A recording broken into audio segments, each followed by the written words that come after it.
Halo teman-teman, perkenalkan nama saya Mutia Rahmadani dengan nomor induk mahasiswa 20 4564499-TP-12744.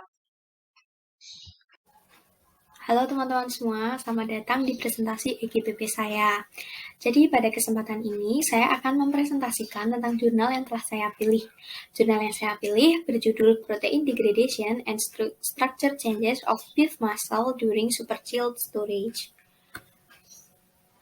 Nah, berikut ini merupakan peta materi dari materi yang akan kita bahas. Yang pertama ada pendahuluan, yang kedua ada material dan metode, yang ketiga ada pembahasan, dan yang terakhir yaitu kesimpulan. Yang pertama yaitu pendahuluan. Nah, tujuan dari penelitian ini yaitu untuk mengetahui pengaruh penyimpanan superchill terhadap degradasi protein pada otot sapi dan hubungannya dengan perubahan struktur pada otot sapi. Kemudian ada kelunakan daging. Nah, kelunakan daging ini dipengaruhi oleh dua hal. Yang pertama yaitu tingkat perubahan struktur otot, dan yang kedua yaitu degradasi protein myofibrilar dan sitoskeletal. Kemudian, kelunakan daging ini dapat dinilai berdasarkan nilai Werner-Bratzel Shear Force atau WBSF. Kemudian yang selanjutnya yaitu ada superchilling. Superchilling merupakan sebuah proses di mana suhu dari produk makanan itu diturunkan menjadi 1 hingga 2 derajat Celcius di bawah suhu awal titik beku. Nah, superchilling ini efektif untuk daging dan ikan. Kemudian ada protein desmin dan troponin T. Nah, protein desmin merupakan protein filamen intermediate IF utama yang terlokalisasi di bagian pinggir Z-disc pada otot rangka.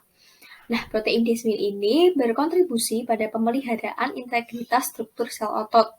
Protein desmin juga menjadi penghubung antar satu sarkomer dengan sarkomer lainnya dan dengan membran sel.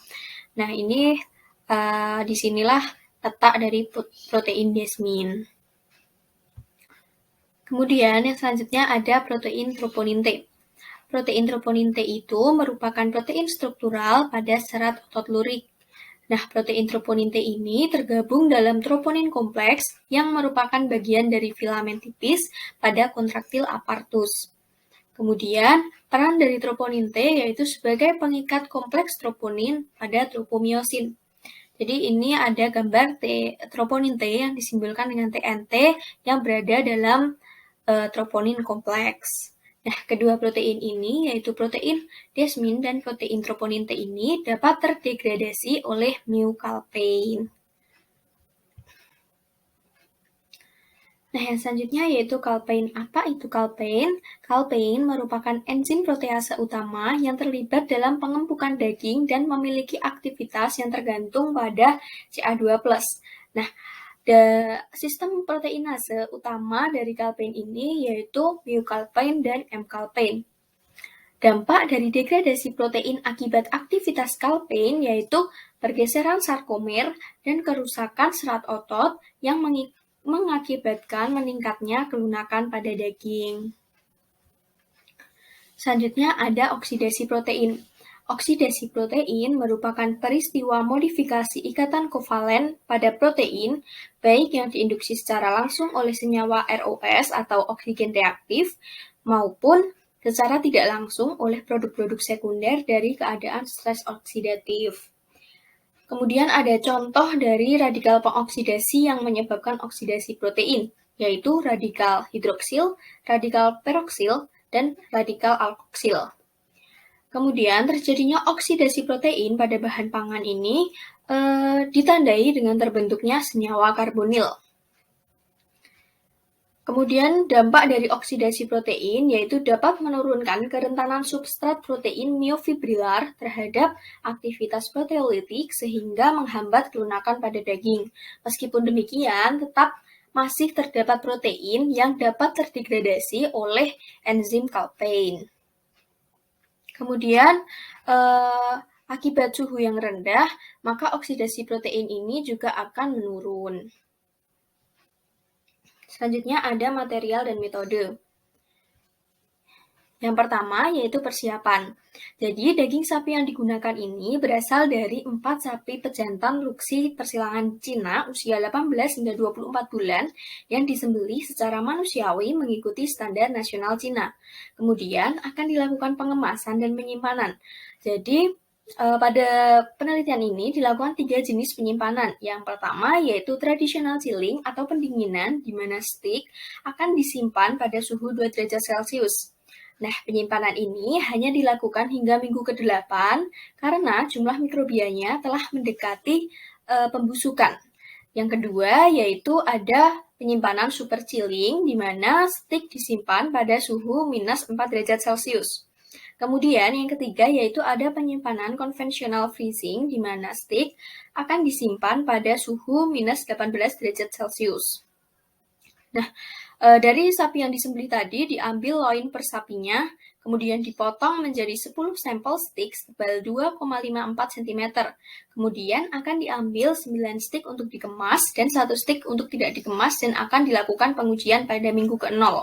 Kemudian akan disimpan 9 steak tersebut pada 3 jenis penyimpanan secara acak. Kemudian yang terakhir yaitu ada pengamatan perubahan struktur dan protein daging pada penyimpanan minggu ke-0, 4, dan 8, dan 12.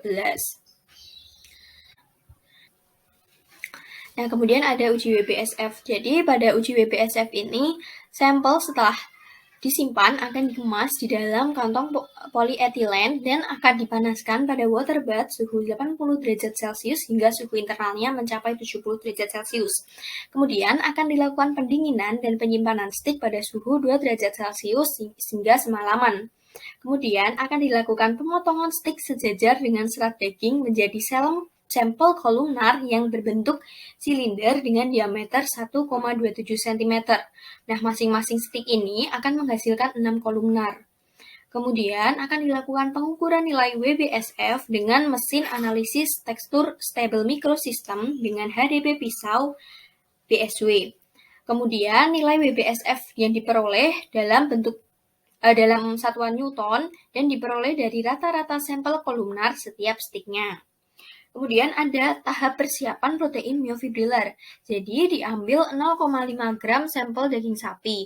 Kemudian dilakukan penghomogenisasian dalam 5 ml buffer ekstraksi dingin dengan homogenizer pada kecepatan 15.000 RPM sebanyak 2 sesi. Dengan per sesinya itu selama 30 detik. Kemudian akan dilakukan pensentrifugasian homogenat pada 15.000 G selama 40 menit dan akan dilakukan pembuangan supernatan. Kemudian akan dilakukan pencampuran pelet hasil sentrifugasi dengan 5 ml larutan garam standar dan dihomogenisasikan. Kemudian akan dilakukan pensentrifugasian homogenat pada 2000 kali G selama 10 menit dan pembuangan supernatan kembali. Kemudian pencampuran dan pensentrifugasian pelet dengan pengulangan 2 kali dengan menggunakan larutan garam standar. Nah, kemudian pelet terakhir akan disuspensikan dalam 20 milimolar buffer fosfat. Kemudian akan dilakukan penentuan konsentrasi protein myofibrilar dengan BCA protein assay kit, konsentrasi protein myofibrilar 2 dan 8 mg per mililiter dengan 20 milimolar buffer fosfat yang akan digunakan untuk pengukuran kandungan karbonil, protein, dan Western blotting. Yang pertama ada persiapan, yaitu diambil aliquot dari 8 mg per mililiter larutan protein myofibrilar. Kemudian penambahan buffer sampel dengan pemanasan pada suhu 95 derajat Celcius selama 5 menit. Kemudian sampel akan didinginkan dan disimpan dalam lemari es bersuhu minus 80 derajat Celcius hingga pengukuran Western blotting ini dimulai. Kemudian tahap yang selanjutnya yaitu pengujian menggunakan SDS Page. Yang pertama yaitu pengisian gel dengan 20 mikrogram protein troponin T dan 32 mikrogram protein desmin. Kemudian penanda protein standar sebanyak 6 mikroliter digunakan untuk menentukan berat molekul protein. Kemudian akan dioperasikan gel susun pada tegangan 80 volt selama 30 menit dan gel pemisah pada tegangan 120 volt. Kemudian akan dilakukan pemindahan troponin T dan desmin dari protein target ke membran PVDF oleh sistem mini protean 2 pada tegangan konstan 90 volt selama 90 menit pada suhu 4 derajat Celcius. Kemudian akan dilakukan penghentian membran elektroplug. Kemudian, membran akan diinkubasi selama semalaman pada suhu 4 derajat Celcius dalam antibodi primer antitroponin T monoklonal 1:500 yang telah diencerkan dan pada antibodi primer antidesmin monoklonal 1:500 yang telah diencerkan di TBST dengan pengocokan lembut. Kemudian, membran akan dicuci sebanyak 3 kali dengan buffer TBST masing-masing selama 5 menit. Kemudian, membran akan diinkubasi selama 2 jam pada suhu kamar dengan antibodi sekunder terkonjugasi IgG HRP kambing antitikus pada pengenceran 1:5.000 dalam buffer TBST. Kemudian, akan dilakukan pencucian kembali membran dengan TBST sebanyak 3 kali. Perlakukan membran dengan reagen ECL. Kemudian, membran dipindai secara elektronik menggunakan sistem pencitraan HEMDOC-MP. Kemudian, akan dilakukan pengukuran intensitas pita dengan perangkat lunak quantity one. Selanjutnya ada uji aktivitas kalpain. Nah, pada uji aktivitas kalpain ini ditentukan dengan menggunakan Calpain Activity Fluorometric Assay Kit. Jadi 100 mg jaringan otot diambil dan dihomogenisasikan dengan 100 mikroliter ekstrak buffer dan penginkubasian di atas es selama 20 menit dengan pengetukan sebanyak 2 kali. Kemudian akan dilakukan pensentrifugasian campuran pada 10.000 kali G selama 15 menit pada suhu 4 derajat Celcius. Kemudian akan dilakukan pengenceran 80 mikroliter supernatan dengan 85 mikroliter buffer ekstraksi dalam tabung baru di atas es. Kemudian akan dilakukan penambahan 10 mikroliter 10 kali buffer reaksi dan 5 mikroliter substrat kalpain ke masing-masing tabung dan penginkubasian pada 37 derajat Celcius selama 1 jam dalam kondisi gelap. Kemudian akan dilakukan pendeteksian sampel menggunakan microplate reader dilengkapi dengan filter eksitasi 400 nanometer dan filter emisi 505 nanometer. Aktivitas kalpain ini dinyatakan sebagai unit fluorometrik reaktif atau RFU per 100 mg otot. Kemudian ada uji kandungan karbonil. Nah, uji kandungan karbonil ini dihitung menggunakan 2,4 dinitrofenilhidrazin atau DNPH. Nah, diambil 2 fraksi 100 mikroliter sampel protein. Kemudian dilakukan penginkubasian sampel protein dalam 2 molar HCl untuk 1 jam pada 37 derajat Celcius dalam kondisi gelap. Selanjutnya, 1 aliquot diperlakukan dengan 2 ml 2 molar HCl sebagai kontrol dan yang satunya lagi diperlakukan dengan 2 ml 10 mmol 2,4 DNPH. Kemudian dilakukan pengendapan kedua fraksi dengan 2 ml asam trikloroasetat 20%. Kemudian dilakukan pencucian endapan sebanyak 2 kali dengan 4 ml larutan etanol banding etil asetat sebanyak 1:1. Kemudian dilakukan pelarutan butiran dalam 1,5 ml guanidin hidroklorida 6 molar dengan 20 mmol dapar natrium fosfat dengan pH 6,5. Kemudian dilakukan pengukuran absorbensi pada panjang gelombang 370 nanometer. Nah, kandungan karbonil ini dinyatakan sebagai nanomol per miligram protein menggunakan koefisien penyerapan 22.000 per molar centimeter. Kemudian yang selanjutnya ada pemindaian mikroskop elektron. Pemindaian ini dilakukan dengan pertama-tama mengambil potongan sampel stick ukuran 3 mm x 3 mm x 5 mm.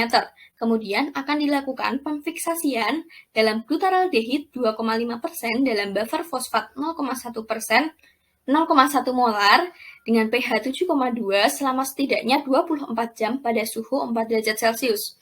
Kemudian akan dilakukan pencucian semua spesimen sebanyak 3 kali menggunakan buffer fosfat 0,1 molar. Kemudian, spesimen akan difiksasi dengan larutan asam osmat 1% selama 2 jam pada suhu 4 derajat Celcius. Kemudian, spesimen akan didehidrasi dalam rangkaian etanol bertingkat dan titik kritis pengeringan. Kemudian akan dilakukan pelapisan spesimen dengan emas, kemudian pengamatan menggunakan SEM pada perbesaran 500. Selanjutnya, analisis statistik yang digunakan pada penelitian ini.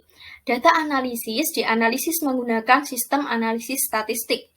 Uji perbedaan antara rata-rata yang diprediksi diterapkan menggunakan pernyataan PDIFF dan perbedaannya dianggap berbeda secara signifikan pada P kurang dari 0,05. Baik, yang selanjutnya yaitu pembahasan. Yang pertama yaitu nilai WBSF. Nah, diagram di sebelah kanan ini merupakan diagram yang menggambarkan hubungan antara waktu dan jenis penyimpanan terhadap besarnya nilai WBSF. Diagram batang berwarna hitam merupakan diagram dari sampel chilled, berwarna abu-abu merupakan sampel super chilled, dan berwarna putih merupakan sampel frozen. Nah, dari diagram ini dapat diketahui bahwa pada minggu ke-8 hingga minggu ke-8 nilai WBSF dari sampel chilled ini terus mengalami penurunan paling besar di antara ketiganya. Sementara itu, pada sampel super chilled pada minggu ke-4 dan minggu ke-8 tidak mengalami perbedaan yang signifikan pada nilai WBSF. Namun, pada minggu ke-12 terjadi penurunan signifikan pada sampel super chilled. Sementara itu, untuk sampel frozen dapat dilihat hingga minggu ke-12 relatif stabil. Nah, kemudian pada chilled stick ini, penurunannya diakibatkan oleh aktivitas enzim kalpain. Sementara itu, pada penurunan lambat sampel super chilled diakibatkan oleh terjadinya gangguan fisik pada sel otot akibat terbentuknya es yang tidak seragam. Kemudian, nilai WBSF pada super chilled minggu ke-8 ini masih melebihi standar kelunakan di Cina, yaitu sebesar 55,4 Newton. Nah, oleh karena itu, untuk dapat mencapai nilai kelunakan yang diinginkan, digunakanlah kombinasi aging dengan penyimpanan super chilled stick sehingga dapat menghasilkan kelembutan atau kelunakan daging yang lebih baik. Selanjutnya ada degradasi troponin T dan desmin. Yang pertama yaitu degradasi troponin T. Jadi ini merupakan gambar pita dari troponin T 37 kilodalton. Line pertama merupakan sampel stick pada minggu ke-0, line 2, 3, 4 merupakan sampel chilled, super chilled, dan frozen stick pada minggu ke-4, line 5, 6, 7 merupakan sampel chilled, super chilled, dan frozen stick pada minggu ke-8, sementara line 8 dan 9 merupakan sampel super chilled dan frozen stick pada minggu ke-12. Nah, pada sampel chilled terlihat bahwa pita menjadi semakin ringan dan hilang setelah minggu ke-8 yang menunjukkan adanya degradasi besar-besaran pada troponin T. Kemudian pada sampel super chilled dan frozen, pita troponin ini hingga penyimpanan ke-12 relatif stabil yang menandakan bahwa pada super chilled dan frozen ini terjadi sedikit degradasi troponin T. Kemudian yang selanjutnya yaitu ada diagram batang yang menggambarkan pengaruh dari waktu dan jenis penyimpanan terhadap jumlah dari troponin T. Nah, dapat diketahui bahwa suhu dan lama penyimpanan mempengaruhi tingkat degradasi troponin T. Nah, terjadinya degradasi troponin T ini akan mempengaruhi kelunakan pada daging. Degradasi pada sampel chilled stick itu paling parah jika diamati pada diagram di sebelah kiri ini. Dan untuk frozen stick dan super chilled ini relatif tidak sebesar penurunan pada sampel chilled. Sementara sampel frozen ini memiliki jumlah troponin T yang paling besar di antara ketiganya. Nah, yang selanjutnya yaitu ada degradasi desmin. Jadi pada line pertama ini merupakan sampel stick pada minggu ke-0, lane 2, 3, 4 merupakan sampel chilled, super chilled, dan frozen stick pada minggu ke-4. Lane 5, 6, 7 merupakan sampel chilled, super chilled, frozen stick pada minggu ke-8. Lane 8, 9 merupakan sampel super chilled dan frozen stick pada minggu ke-12. Nah, dapat diketahui bahwa pada sampel chilled, pita desmin 55 kilodalton ini hampir menghilang pada minggu ke-4 setelah penyimpanan. Kemudian pada sampel super chilled dan frozen, pita desmin ini masih jelas bahkan hingga 12 minggu penyimpanan yang menunjukkan bahwa pada sampel super chilled dan frozen ini mengalami degradasi desmin yang rendah dibandingkan dengan sampel chilled. Kemudian pada sebelah kiri ini merupakan ada diagram yang menggambarkan pengaruh suhu dan lama penyimpanan terhadap jumlah dari desmin. Dapat diketahui bahwa suhu dan lama penyimpanan itu mempengaruhi tingkat degradasi desmin. Degradasi terbesar terdapat pada sampel chilled stick, dan tidak ada perubahan signifikan pada sampel super chilled dan frozen stick selama 8 minggu penyimpanan. Namun, pada minggu ke-12, sampel super chilled ini mengalami penurunan yang signifikan berbeda dengan sampel frozen. Kemudian yang selanjutnya, tingkat proteolisis dari sampel chilled stick paling cepat dan dapat menyebabkan hilangnya integritas serat otot di dalam sarkomer. Selanjutnya ada sampel super chilled dan frozen stick, di mana pada sampel ini troponin T dan desmin hanya terdegradasi sebagian dan pada tingkat yang sama. Kemudian ada aktivitas Calpain. Nah, di samping ini ada diagram yang menunjukkan pengaruh lama waktu dan suhu penyimpanan terhadap aktivitas Calpain. Tapi di sini sepertinya terdapat kesalahan penulis dalam menginputkan diagram karena yang diinputkan di dalam jurnal itu justru carbonyl content, di mana carbonyl content itu digunakan dalam mendeteksi oksidasi protein, bukan aktivitas Calpain. Namun, dari penjelasan yang dijelaskan di jurnal dapat diketahui bahwa suhu dan lama penyimpanan ini mempengaruhi aktivitas Calpain. Semakin rendah suhu, maka aktivitas Calpain akan semakin menurun. Nah, aktivitas Calpain yang paling tinggi itu terletak pada sampel chilled stick. Penurunan aktivitas Calpain disebabkan oleh peningkatan autolisis mu-calpain. Nah, mengapa demikian? Karena mu-calpain itu cenderung tidak stabil. Kemudian terdapat degradasi troponin T dan desmin yang dipengaruhi oleh aktivitas calpain. Jadi, terjadinya degradasi troponin T dan desmin yang telah dibahas sebelumnya itu akibat adanya aktivitas calpain pada daging sapi. Nah, kemudian yang selanjutnya yaitu ada kandungan karbonil. Diagram di sebelah kiri ini merupakan diagram yang menggambarkan hubungan antara lama dan jenis penyimpanan atau suhunya terhadap kadar karbonil atau karbonil content. Nah, karbonil content dari chilled stick ini paling tinggi daripada super chilled dan frozen, di mana tidak ada daripada frozen dan super chilled, di mana pada sampel frozen dan super chilled ini tidak terdapat perbedaan yang signifikan hingga minggu ke-12.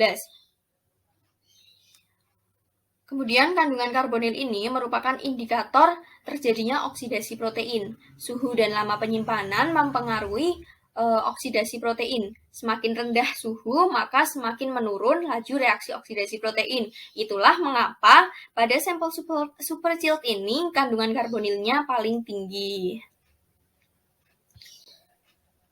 Selanjutnya yaitu ada SEM. Nah, pada nomor 1 ini merupakan gambar dari sampel serat segar, di mana serat myofibernya masih saling berhubungan erat satu sama lain dan masih kompak.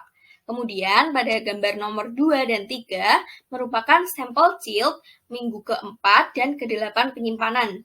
Dapat dilihat bahwa pada minggu ke-8 terbentuk celah yang besar di antara serat-serat itu.